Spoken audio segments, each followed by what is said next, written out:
this move.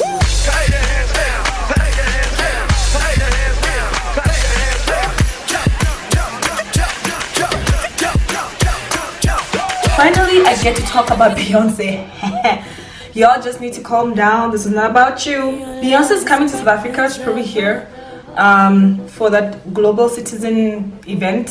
I honestly do not know much about it, guys. Do not kill me.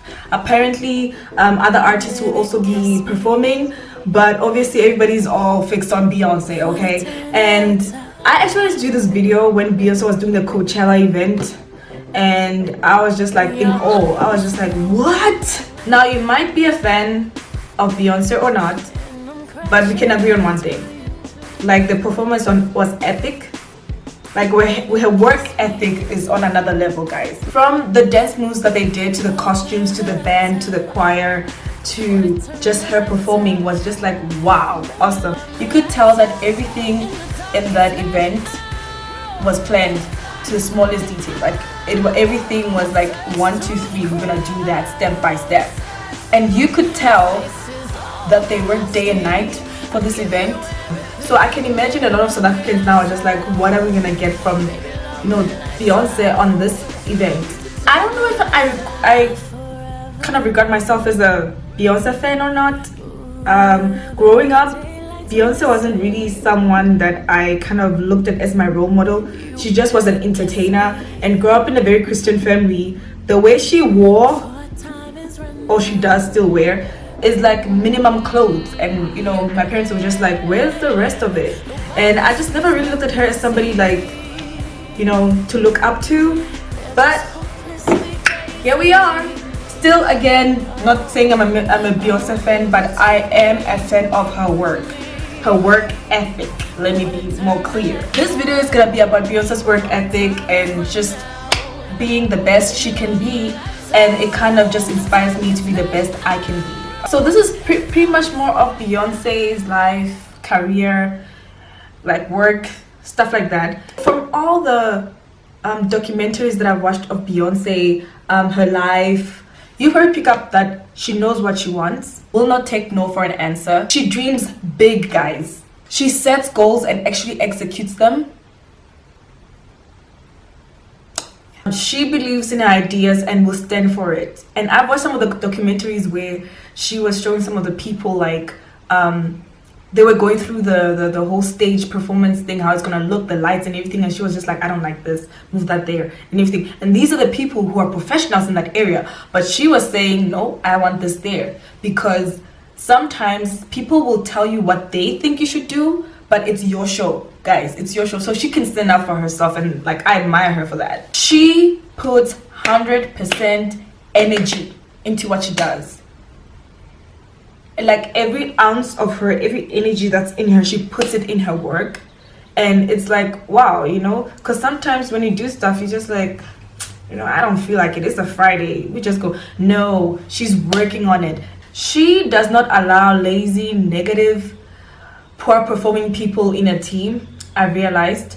And I'm not sure if this is true about her. Like, if she does not see that you're really performing or you're really putting your all, she kind of like fires you. I don't know if she does that. Girl, good for you. Because sometimes, guys, sometimes people don't perform. There can be a lot of factors to why and whatever, but honestly, if people, you've tried your best with all these people and they're not doing it, they're lazy, they're doing whatever, let go of them.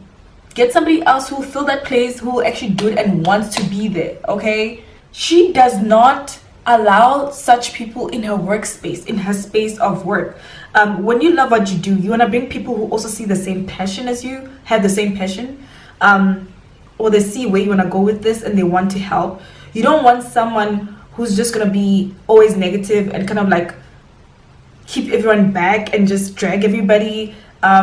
Obviously, it's an environment, so it's going to kind of affect you as well.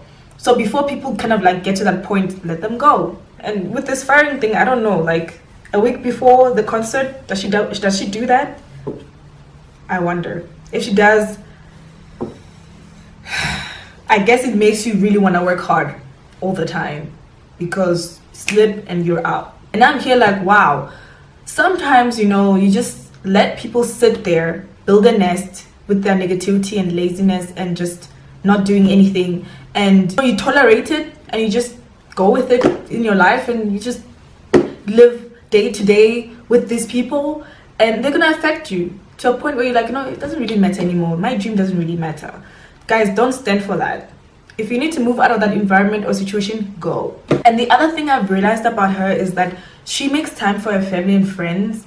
Like, just because now she's this huge superstar, like, doesn't mean now, oh, she's untouchable or she's gonna do that. I think she's realized very early that, no, man, if I get these people to pull me here and there and do this show and do that, I'll never have time for other things. And she's probably quite sure of what she wants in life, and because of that, she knows what she cannot pay attention to and what she doesn't really want to pay attention to. I'm not sponsoring KFC, by the way. When I looked at this, I was like, wow, this woman is just like us, guys. She's a woman, she's a human being, she's a mother, she's a wife, she's a daughter, she's like a lot of things just like us. Yet she finds the time, she makes the time to do what she loves and push and put 100% into it. She makes time for all these things, and sometimes you can see on her pictures that she takes that there are times when she's having fun and she's posing, she's modeling, just having fun. And yet we all have the same demanding things in jobs. It might not be like Beyonce's, where she's performing and all that, but we all have these demanding jobs that require a lot of our attention, a lot of our energy, but sometimes we lose ourselves along the way, and we kind of blame this whole thing of, oh, I've got a child, oh, I've got a husband, I can't do this, and a lot of other things that can really look like they feel like it feels like an excuse, but it feels like a really good excuse. And yet forget the things that we used to love. Like, if you're the person who like to bake, you're the person who like to read books, if you're the person who like to I don't know, work in the garden, do people's hair, whatever it is that made you happy in life, you cannot put it on the side because you gotta focus on your job or something, and you gotta focus on your kids, you're gonna focus on your husband or your family and everything. Sometimes I feel like we treat our blessings as a curse. Like, we always like, well, I want to do this, but I have a child. That child is a blessing. They're not a curse. They're not a troublesome human being or whatever. Oh, I want to do this, but my parents.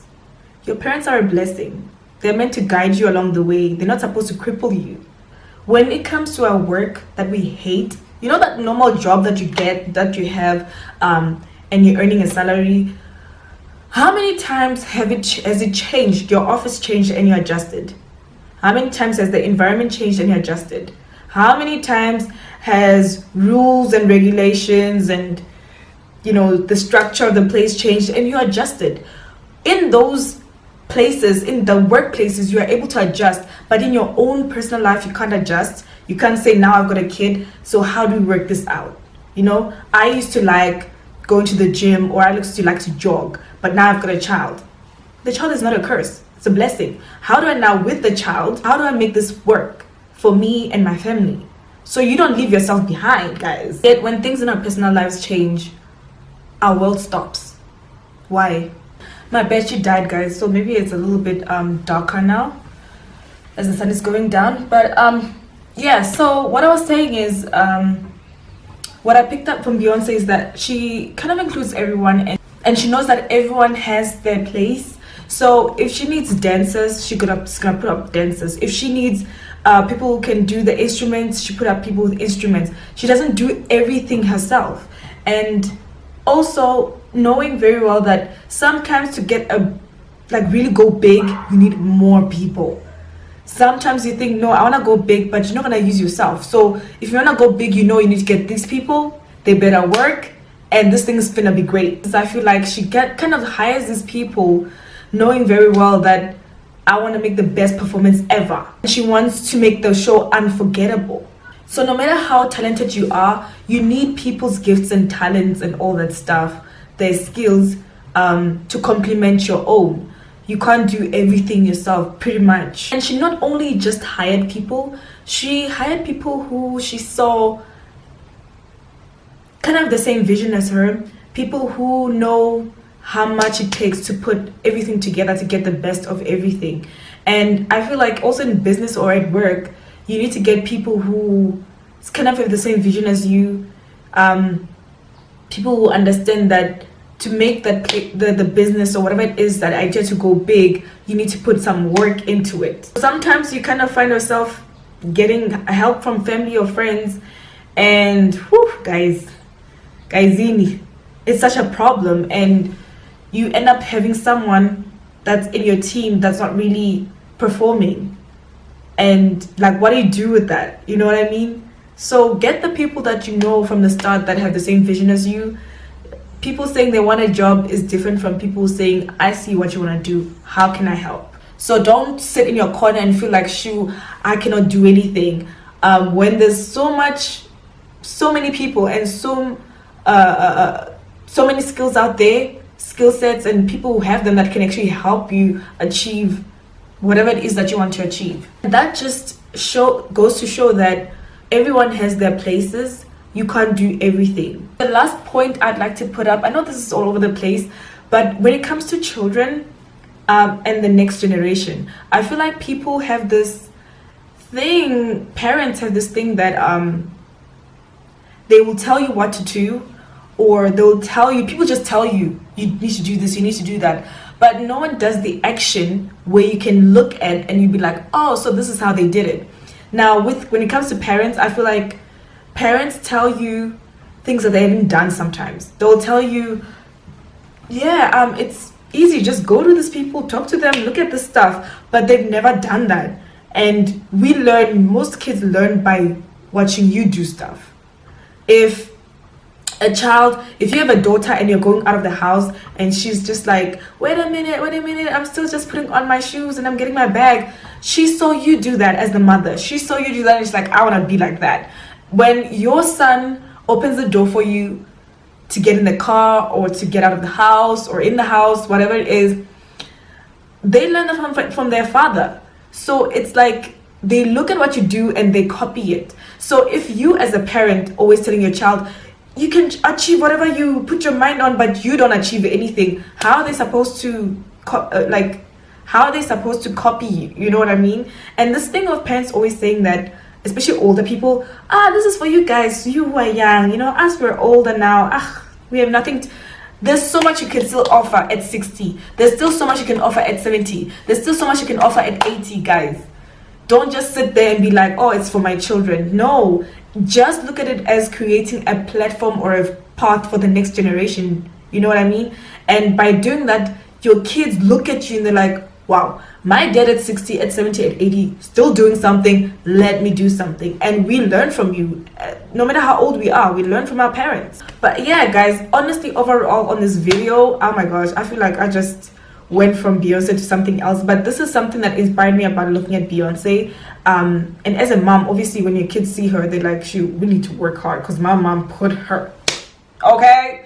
And so yeah, I feel like we need to really, although sometimes you don't really like people or you don't really kind of like are their fan, there's still things that you can learn from them. And that's what I've learned from Beyonce. And I feel like probably this event is going to be epic as well. I'm not going to be there. I'll see the after effects. But yeah, guys, enjoy the show. Have fun. Yeah, so share the tickets around. There are some people who are crying looking for tickets. Yeah, so if you have extra tickets, let me know too. I know people who want to go and they don't have tickets, okay, or the money. Be generous. I'm just kidding. But yeah, I hope you guys enjoy this video, and I hope it adds something to your life. I'm definitely looking at this also in my life and just trying to apply it. So yeah, I hope you enjoyed this. Please, if you really like the videos that I put up, like them and subscribe. The subscribe button is below, the red one with the white words subscribe. Just click there. Yeah, so yeah, but thanks for those who are also supporting me and watching my videos and commenting. I see you. So yeah, till next time, bye.